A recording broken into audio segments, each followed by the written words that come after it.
Hello बच्चों, welcome to test quiz. Last time पे हम लोगों ने आपके 10th के जो साइंस का जो क्वेश्चन था उसका हम लोगों ने प्रैक्टिकल एग्जांपल देखा था कि आपतन कोण और जो परावर्तन कोण है वो सदैव बराबर होते हैं। तो कैसे बराबर होते हैं वो हम लोगों ने उस प्रैक्टिकल के थ्रू देखा था। कभी भी जब भी आप स्कूल जाएंगे आप लोग इस पीरियड के बाद या फिर आप लोग घर पे भी उसका प्रैक्टिकल कर सकते हैं। ठीक है, आज हम लोग आपके नेक्स्ट टॉपिक पे डील करेंगे।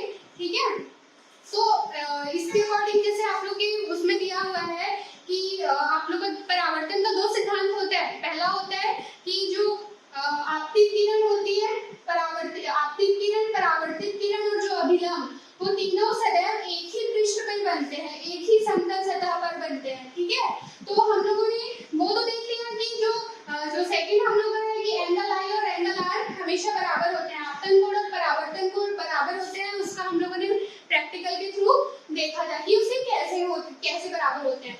अगर आप एक दर्पण लीजिए, ठीक है, आप दर्पण लीजिए और दर्पण के प्लेन मतलब कि उसके जो 90 डिग्री पे आप उसका एक प्लेन कागज लीजिए। ठीक है, उस पे आप लोग देखिए, उस पे एक आपतित किरण ड्रॉ कीजिए और उस पे सपोज जैसे कि ये आप लोग का दर्पण है। ठीक है, एक आप लोग यहाँ पे एक कागज ले लो। ठीक है, ये 2D में है तो ऐसे आप लोग को समझ नहीं आएगा। ठीक है, ये सपोज ऐसे एक कागज है। ठीक है, इसमें आप लोग एक आपतित किरण ये ड्रॉ करेंगे डिफरेंट पेन से। ठीक है, और ये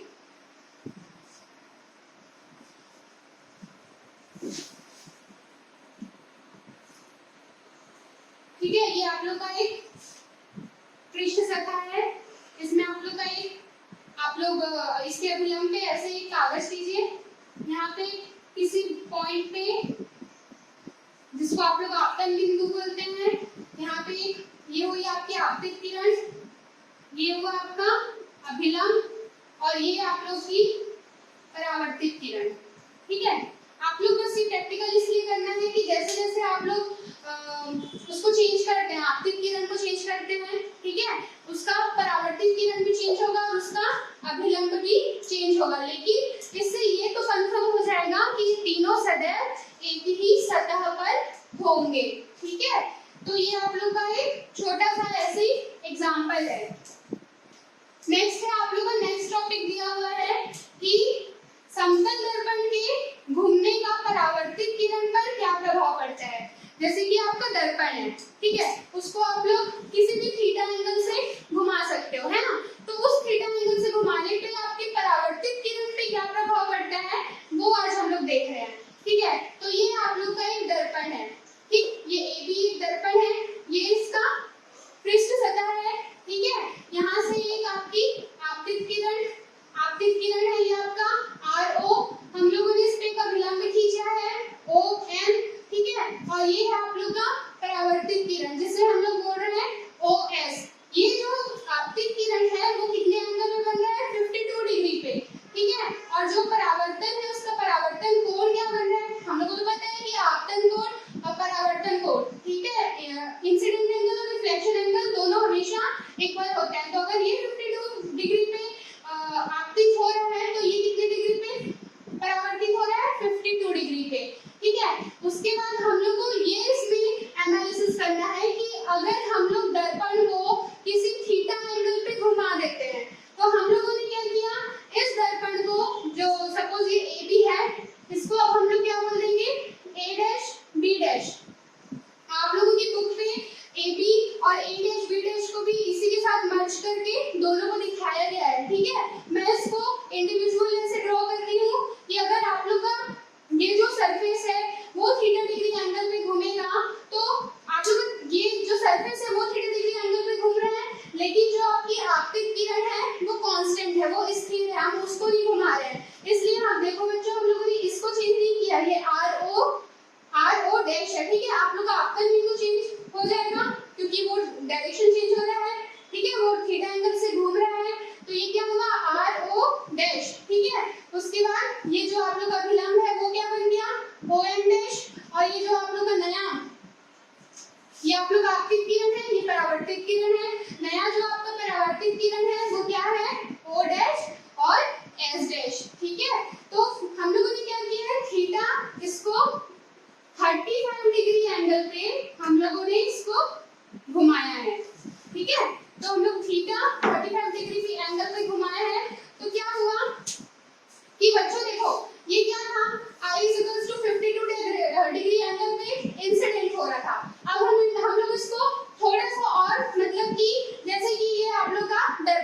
ये सीधा था, ठीक है। अब हम लोग इसको 35 डिग्री एंगल, इसको थोड़ा सा हम लोगों ने टिल्ट कर दिया। जो हम लोग का आपतित किरण था वो डायरेक्ट वही था, उसको हम लोगों ने चेंज नहीं किया है। जैसे आपतित किरण है वो एज इट इज है, उसको हम लोगों ने चेंज नहीं किया है। तो ये पहले कितना था 52 डिग्री एंगल।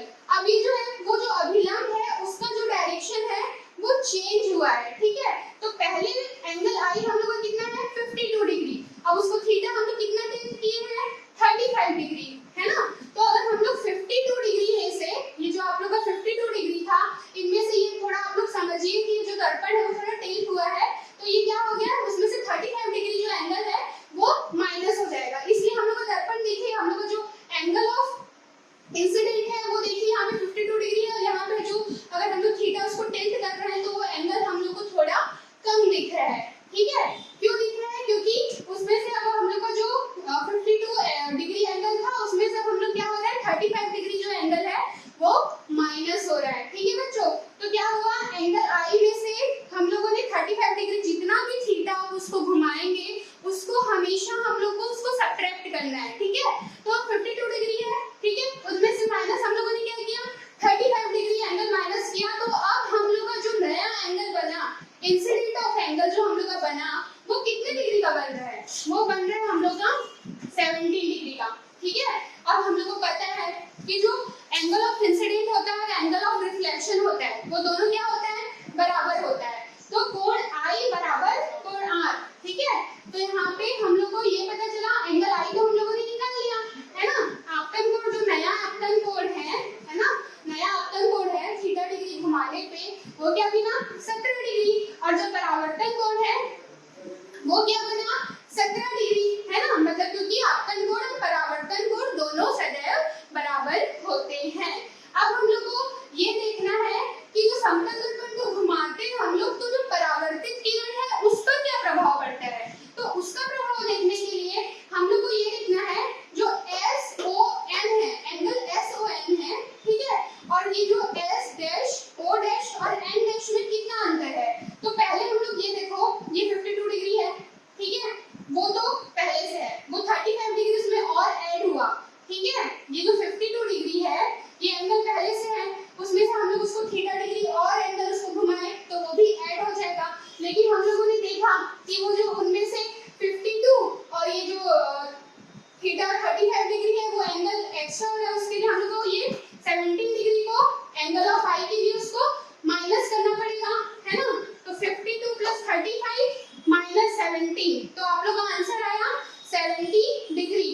तो परावर्तित किरण जो है आप लोगों की वो क्या हुई 70 डिग्री हुई, मतलब 70 डिग्री एंगल पे वो आप लोग का घुमाता, मतलब कि कभी भी आप लोग अगर हम लोग समतल दर्पण को थीटा एंगल से घुमाते हैं तो जो परावर्तित किरण है उसमें 2 थीटा, ये हम लोग का थीटा का वैल्यू है ना 35 डिग्री, तो 2 into थीटा है ना, तो उसमें कितने का चेंज आएगा 2 थीटा का चेंज आएगा, ठीक है। नेक्स्ट है, नेक्स्ट टॉपिक है आप लोगों का समतल दर्पण।